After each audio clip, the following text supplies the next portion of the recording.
Hey, welcome back. So, if you found our recent psychological breakdown of the Serenity Prayer fascinating, well, today we're going to do something equally mind bending. We're going to, empty our mental teacups, completely clear out our preconceived notions, and view a deeply familiar text through a totally fresh psychological lens. We are exploring the Lord's Prayer today, but definitely not the way you might have heard it in Sunday school. I mean, just think about this for a second. What if the world's most famous prayer isn't actually about religion at all? It's a wild thought, right? But by stripping away centuries of cultural baggage and heavy religious dogma, what's revealed isn't some rigid set of rules. It's actually a super powerful, highly practical roadmap for emotional regulation and mental grounding. Actually, let's look at the early Christian mystic Origen. Writing way back around the year 100 CE, he suggested that we let our whole life of prayer without ceasing speak the words. He didn't see this as a rigid, appointed task to just check off a list or some kind of magic spell. Instead, ancient thinkers viewed it as a continuous state of mindful living, basically a psychological baseline to carry with you throughout your entire day. And before even saying a single word of the text, Origen laid out these specific prerequisites. Number 1, be calm. 2, do not pray in anger, which, yes, means no passive-aggressive venting about your boss. 3, forgive those who wronged you. And 4, put aside distractions. Now, these aren't just arbitrary religious hurdles. They are incredibly practical steps for mental preparation. You're actively clearing out space in your mind, shifting from a state of emotional reactivity to a state of receptive clarity. Okay, let's move right into our first major theme here, inspiring true humility. As we start tearing down the traditional dogma, phrase by phrase, those opening lines, "Our Father, who art in heaven, hallowed be thy name," they take on a completely new meaning. You are absolutely not groveling to a sky deity here. Instead, think of this as a mental exercise.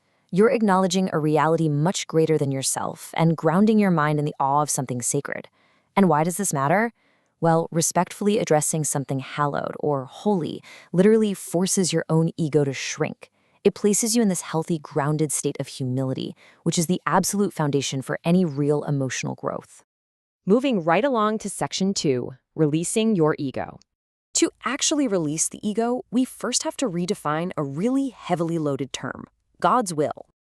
Religion can sometimes make this sound like a scary, harsh rulebook that you just have to blindly follow. But stripped of all that baggage, it's actually a beautiful instruction for aligning with your true purpose. It's really just about living in harmony with the universe and doing the right thing, rather than constantly trying to force the entire world to bend to your own whims.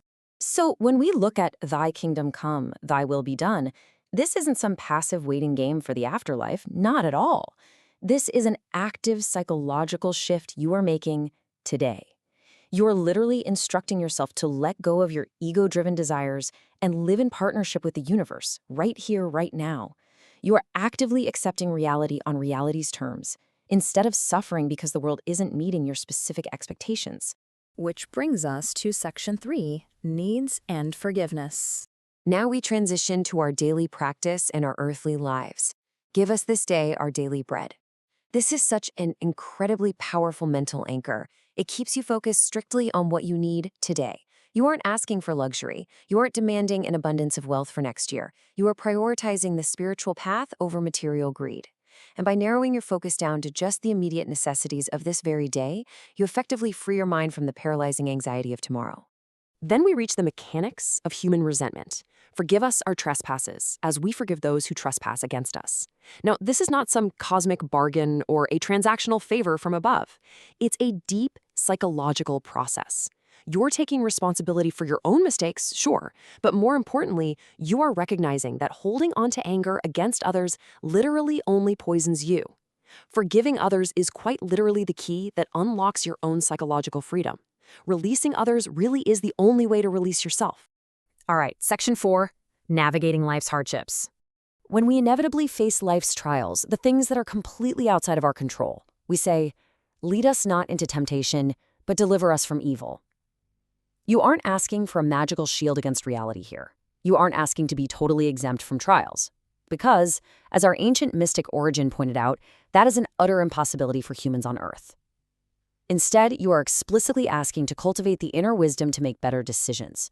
You're asking for the strength to avoid self-sabotage when things get tough, and to endure life's totally unavoidable trials with grace. so that you don't actually make your hardships worse. And that leads us perfectly into our final section, the ultimate takeaway. Bringing it all together, we have this closing burst of praise. For thine is the kingdom, the power, and the glory forever. Now, you aren't acknowledging this greatness because the universe has an ego and desperately needs to hear it. You're saying it because you need to hear it.